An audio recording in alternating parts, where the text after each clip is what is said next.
Hey, Kath, it's so nice to have you on the show today. How are you doing? I'm good. Thank you very much for asking. How are you? I'm doing quite fine, and thank you so very much for being here. You see, I truly appreciate it. And you see, Kath, oftentimes I love to thank my guest for two things, all right? And I do this so often to the point where it has become an anthem for me. So, firstly, Kath, I want to say thank you so very much for investing in yourself. You see, you are on this platform right now because you did invested in yourself. And oftentimes, Kath, I love to make reference to the amazing mango tree. You see, some months back, I was on a particular road, and just by the roadside, there was this tall, unattractive mango tree. And I use the word unattractive because the mango tree's got no mangoes on it, and the leaves were all dry. So I just walked past it and I went my way. But you see, Kath, just recently, I was on that same road. And this time around, a lot's changed about the mango tree. The mango tree caught my attention pretty good from a distance. And immediately I got the urge to move so close to it, of which I did. And it wowed me. Because now the mango tree's got a lot of mangoes on it. Beautiful green leaves and healthy branches. And not just mangoes now, Kath. I'm talking about ripe mangoes. It was such a lovely experience that day. I was so excited. Here is my point. The fact that you dedicated your time, energy, and resources to becoming the amazing Kath that you are today, that alone has made it really impossible for me to say nope to you. And you see, getting to read about you, the impact your work is having, your philosophies, your insights, your journey, it's amazing. So thank you so very much for doing that to yourself. And secondly, thank you for being here. I truly appreciate it. Thank Thank you, and thank you for giving me a platform to speak. I appreciate it. you. Beautiful. So let's get started. You see, I'm quite excited to have you on the show today, Kath, for, let's see, two reasons. Firstly, my interest in knowledge seeking. I believe in order for one to transition from a terrible situation to that of a beautiful one, Kath, I believe it takes the application of knowledge, quality information, and not just knowledge now, but the application of it. And you see, Kath, ever since I realized that light in the Hebrew means knowledge and darkness means ignorance, I've been so keen to knowledge seeking because I do not want to remain in the dark. So that's going to make our conversation today very important to me and even to the listeners. The second reason why I'm excited to have the amazing Kath on the show is for the sake of the audience. Say, Kath, we live in an age where information is as abundant as grains of sand. We've got lots of information flying out there. So these folks trust me for quality, eye-opening, and very important information, of which I am totally convinced that our conversation is going to be insightful and impactful. So for that reason, Kath, let's get started with your introduction. Talk to us about your personal or professional journey, because right now, we are so curious. We want to know how Kath got here. And afterwards, I've gotten some beautiful questions for you. Okay, Kath, over to you. Thank you. Well, I have just published a book called The Courage to Speak Your Truth. And this book is a memoir, and it is about my life of remembering, reporting, and recovering from childhood sexual abuse. And the reason I've written this book is because I feel so grateful to have had the support that I've had to heal and to find my voice and shift my narrative. But I noticed that there were people around me who didn't have the tools to be a support and to understand what I was navigating. So I've chosen to put all of this into a book as a resource for those who are surviving themselves, their own journey of childhood abuse, but also those supporting them so that I can allow this to be a bridge between the two. Wow, that's interesting.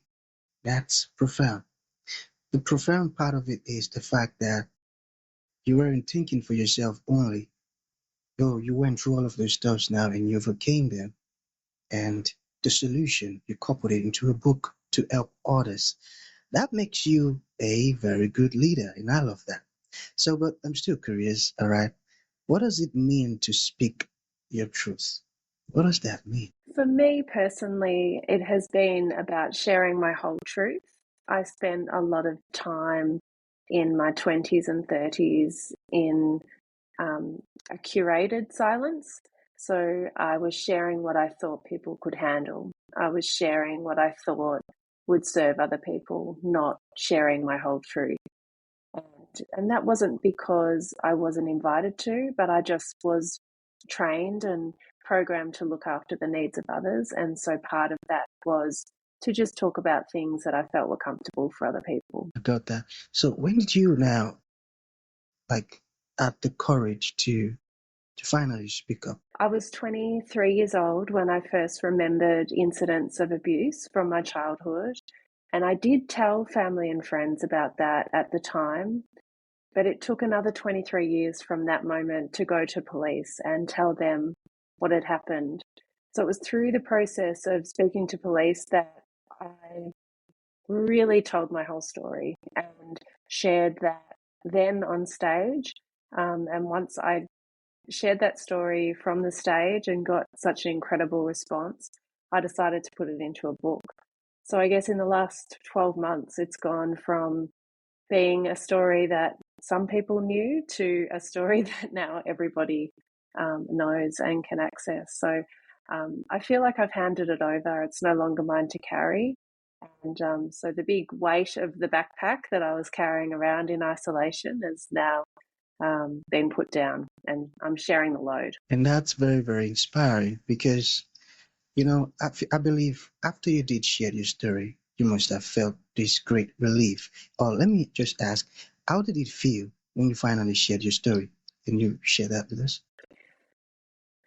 Terrifying initially, very scary, but once I realized that the healing came for me not through speaking up so much, but through feeling truly heard, that was what made the difference. And so that's when I decided to start advocating for having a community and a legal system and a healthcare system, all across the world that is set up to listen to people who have been through trauma and to encourage more trauma informed education across all of those different mediums. I got that. So sorry about that experience, but the good part of it is what you're doing with the experience, how you're impacting the world with the solution. That's amazing. So let us talk about the writing aspect, all right? How did writing save your life? When all throughout my childhood, I journaled and I wrote about how I was feeling. So I think sometimes, the complexity of trauma, particularly in childhood, is that we have defenses that mean, that our memories are fragmented and scattered. So it's very hard to make sense of the feelings that you might have in your body and the emotions you have in your mind. And to make sense of that, I wrote poetry and I wrote stories. And it was a way of being able to get in touch with part of myself that I couldn't access in any other way.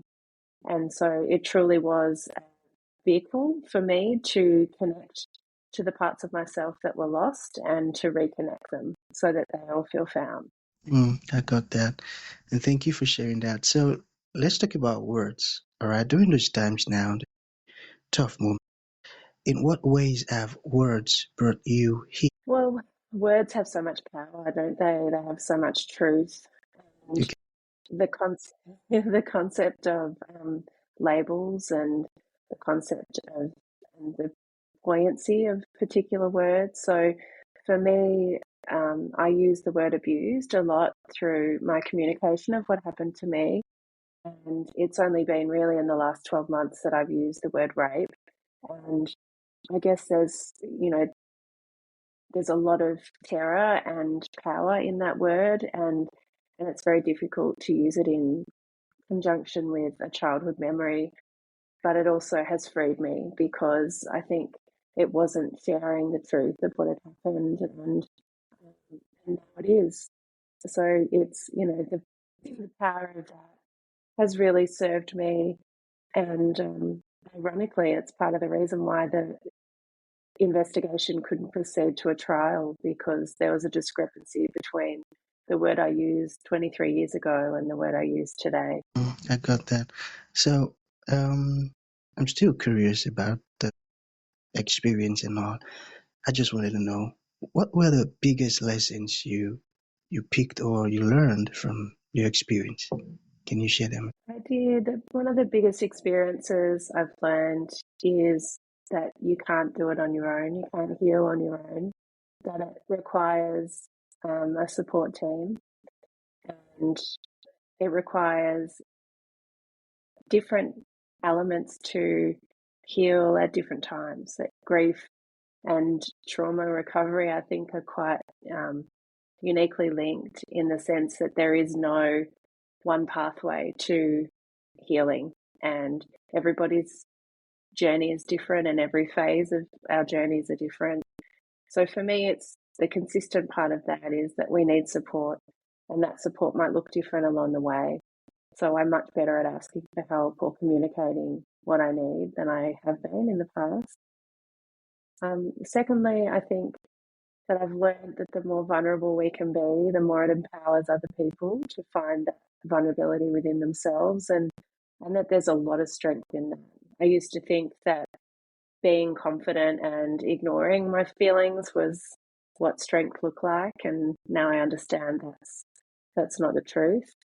And the third thing I've learned, I guess, is that I feel very guided. I feel guided by something bigger than myself, a spiritual entity. I don't know necessarily what to call that or whom that is, but I feel really grateful that there's something bigger than myself out there guiding me to create a difference in the world. Beautiful. These are profound lessons, and I love that. So, for folks who are probably still stuck in the situation you came out, and right now they don't know what to do or how to do what to do, what are some tips or insights you love to share with? Well, I think the first thing to do is to listen to your own inner child. Listen to what the needs of, that little person within you that's been hurt, that's still yet to be heard. Like as an adult, we can now give that nurturing to ourselves, and that's often a nice place to start. Um, so I do that through writing, and you can do a simple writing exercise, journaling a letter to your inner child and asking what they need. And in my experience, that allows for the truth within us to surface. So that can be a lovely way to start. And then equally something to take to a therapist or a support person to communicate. Beautiful. That's a beautiful one. But why did it take you that long to go to the police? Well, it's a very complicated question, but I was told initially that I only had 2 years to do so, and there was a statute of limitations. And so that law has since changed in Australia, and there's no longer that same restriction. Um, I wasn't ready to do it when I was first remembered, and it took a long time to make sense of what had happened to me. Um, and, and that's the truth. And statistically, that's how long it takes most adult survivors. It's 23.9 years for people to really find the pieces of the very complex puzzle enough to feel like they have something, concrete to sort of tell that can, it's like a big messy picture that you're trying to make sense of. So, how do you suppress the memories? Trauma is complicated because, particularly as children, we have, we've all heard of the flight, and freeze response. And so our brains will go into different fragmented responses when faced with some kind of trauma or violence. And for me, I disassociated. So I left my body. And then when I came back into my body, I knew something had happened, but I had already forgotten it. And that's not unusual. There's lots of cases that are like that. And that's what makes any of this so it makes it so complicated, because it's very difficult to make sense of as an adult. when we do have what we think are very congruent memories of our childhood. I got that. So, finally, Kat, what would you say to your younger self? I would tell her she's fabulous. I would Oh, tell her yeah. that I would tell her she's loved, and I would tell her that she's enough.